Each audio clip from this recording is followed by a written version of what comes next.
गुरु प्यारी साध संगत जी, आप सभी को राधा स्वामी जी।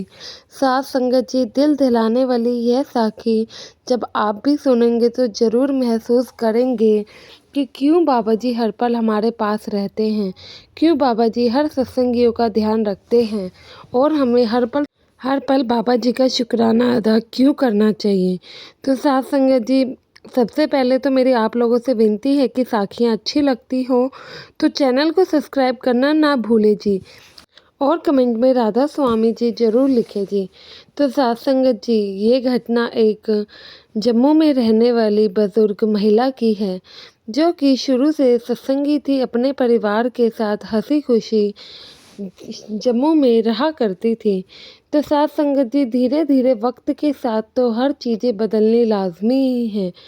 अब ये अपने परिवार के साथ खुशहाल जीवन व्यक्त कर रही थी।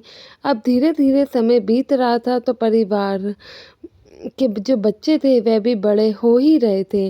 अब एक समय पे बच्चे बड़े हो जाते हैं और यह जो बुज़ुर्ग महिला हैं, इनके हस्बैंड की भी मृत्यु हो जाती है। अब ये महिला अकेली अपने बच्चों के साथ घर में रहा करती थी। बच्चे बड़े हो चुके थे तो दोनों ही बच्चों की शादी कर दी गई। अब फिर भी इनके साथ ही रहती थी, हमेशा सत्संग सुनना, घर में साखियाँ सुनना, भजन सिमरन को समय देना, ये सब इस बुजुर्ग महिला की दिनचर्या में शामिल भी था। अब जैसे कि बच्चों की शादी कर दी, शादी के बाद यह जब भी आंटी सत्संग जाया करती तो इस बात से घर में लोगों को परेशानी होने लगती। क्यों? क्योंकि इन्हें सत्संग छोड़ने के लिए इनके बेटों को जाना पड़ता। तो उन्हें ये सब चीज़ें अच्छी नहीं लगती थी कि वह समय निकाल कर माता जी को सत्संग घर तक छोड़ के आए। उन्हें ऐसा लगता था कि वह माता जी को सत्संग घर तक छोड़ने जाते हैं तो इसमें उनका समय व्यर्थ होता है। अब धीरे धीरे में घर घर में बहुएं तो आ ही गई थी। धीरे धीरे अम्मा का सत्संग जाना, सेवा पर जाना सब मना करवा दिया गया। अब ये मतलब कि आंटी काफ़ी मतलब कि उदास रहने लगी, क्योंकि अकेले इनकी इतनी हिम्मत नहीं बन पड़ती थी कि ये सत्संग घर तक जा पाए और घर वाले साथ लेकर नहीं जाते थे। ऐसे ही ये अम्मा काफ़ी परेशान हो जाती हैं। अब ये जो आंटी थी, बुजुर्ग तो हो ही गई थी। साथ संगत जी, सभी संगत जानती है, बुजुर्ग हो या बच्चा हो, दोनों को रखना एक समान होता है। दोनों के ही सारे काम किसी दूसरे बंदे को ही करने पड़ते हैं, क्योंकि बच्चे और बुजुर्ग में कोई अंतर नहीं होता है। दोनों इतने सक्षम नहीं होते कि वे अपना कोई भी काम खुद कर सकें। तो इन अम्मा का भी काम इनके बच्चे किया करते थे, जिनकी वजह से अब उन्हें परेशानी होने लगी थी। तो इनके बच्चों ने क्या किया, एक अलग से ऊपर कमरा अम्मा को दे दिया और कहा आप यहीं रहेंगी, ज़्यादा नीचे ऊपर नहीं करेंगी, यहाँ से कहीं नहीं जाएंगी। थोड़ा बहुत जो भी आपको अपना खाना पीना बनाना हो हम सामान ला देंगे, अब आप खुद ही बनाएंगी, हम ये सब नहीं कर सकते हैं। आप अपना काम आज से खुद ही करेंगी।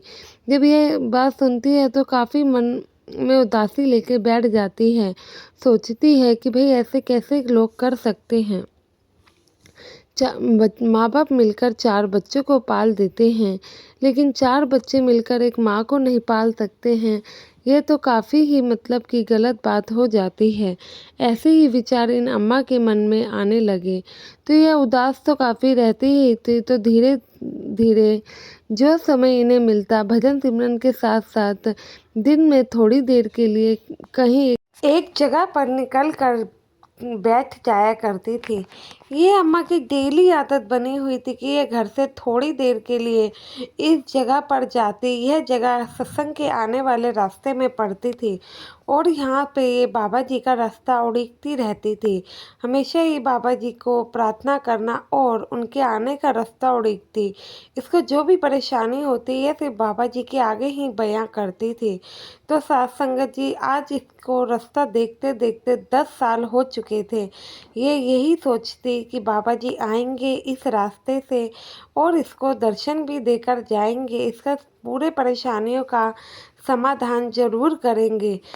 मान लो जैसे कि आजकल की जो जनरेशन होती है, हम कहते हैं कि ये हमारी हैप्पी प्लेस है, तो इन आंटी जी की भी एक वो ही हैप्पी प्लेस थी, जहाँ पर जाकर इन्हें अच्छा लगता था, सुकून मिलता था।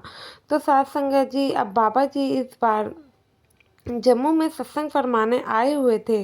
जम्मू की संगत को दर्शन देने और सत्संग के बाद बाबा जी जब वहाँ से डेरे के लिए रवाना हो रहे थे, तो उससे पहले बाबा जी हजूर जी को एक जगह चलने के लिए कहते हैं। वह जगह हजूर जी भी पूछते हैं कि बाबा जी, हम यहाँ क्यों जा रहे हैं? तो बाबा जी कहते हैं कि कोई बात नहीं, आप चलिए, आपको पता लग जाएगा। जब बाबा जी हुजूर जी के साथ इन अम्मा से मिलने आते हैं, तो इन अम्मा को तो अपनी आंखों पर यकीन ही नहीं होता है। वह देखती हैं कि 10 सालों में आज पहली बार मेरे सदगुरु यहाँ चल के आए हैं। ऐसा तो पहले कभी हुआ भी नहीं। तो वह बाबा जी के आगे हाथ जोड़ती है और उनका शुक्राना अदा करती है। बाबा जी से कहती हैं कि हे मेरे सदगुरु, हे मेरे मालिक, तुम तो सब जानी जान हो। तो बाबा जी से हजूर जी भी कहने लगते हैं कि बाबा जी, आपकी संगत कहाँ आपको पुकारती है और कहाँ कहाँ आपके रास्ते उड़ीकती है, ये आपको कैसे पता लग जाता है? हम तो डेरे के लिए दूसरे रास्ते से जा ही रहे थे, लेकिन आपको कैसे पता लग गया कि ये आंटी जी यहीं पर बैठ के आपका इंतज़ार कर रही होंगी? तो बाबा जी हजूर जी से कहते हैं कि ऐसी संगत बहुत कम देखने को मिलती है, जो अपने मालिक से, सदगुरु से इतना प्रेम करती हों। आपको पता है, ये आज ही मेरा इंतज़ार नहीं कर रही हैं, ये पूरे 10 साल से लगातार यहाँ पर आती हैं और मेरे को पुकारती हैं, मेरे से बातें करती हैं, और 10 साल से ये इनको उम्मीद थी कि मैं आऊँगा और इनसे मिल के जाऊँगा। तो बताइए, मैं अब यहाँ पर आया हूँ तो मैं क्यों ना इनसे भला मिल के जाऊँ। अब इनकी हालत नहीं है कि ये सत्संग घर तक आ सके, और अब भगवान ना करे जो इनके साथ इनके बच्चों ने किया है वह किसी के साथ भी हो। अगर वह इन्हें सत्संग घर तक ले आते तो बेचारी ही अम्मा परेशान ही ना होती। तो बाबा जी वही कहते हैं कि कभी भी बच्चों को माता पिता के साथ ऐसा नहीं करना चाहिए। कभी भी बुरा ख्याल आए तो अपना बचपना हम लोगों को याद कर लेना चाहिए।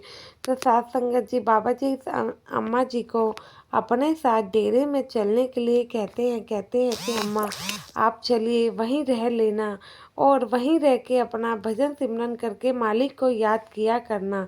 तो यह अम्मा भी बाबा जी के साथ चलने को तैयार हो जाती है। तो बाबा जी इनको डेरे ले जाते हैं। डेरे जब ये पहुँचती हैं तो इनके घर में खबर कर दी जाती है। डेरे में ही अभी ये अम्मा रहती हैं और वहीं के सेवादार अम्मा की देख रेख भी करते हैं। अब अम्मा डेरे में रहकर ही अपना आगे का जीवन गुजार रही हैं और भजन सिमरन भी कर रही हैं।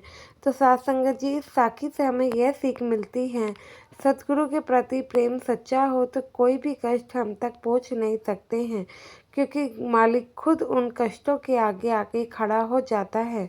अब मालिक ने जो सोचा होगा वह बेहतर सोचा होगा, उनके किए गए फैसले पर भरोसा जरूर रखी थी। संगत जी, मुझे उम्मीद है कि आपको ये साखी ज़रूर पसंद आई होगी। वीडियो अच्छी लगी हो तो वीडियो को लाइक करना और कमेंट में राधा स्वामी लिखना ना भूलें जी। गुरु प्यारी साथ संगत जी, आप सभी को राधा स्वामी।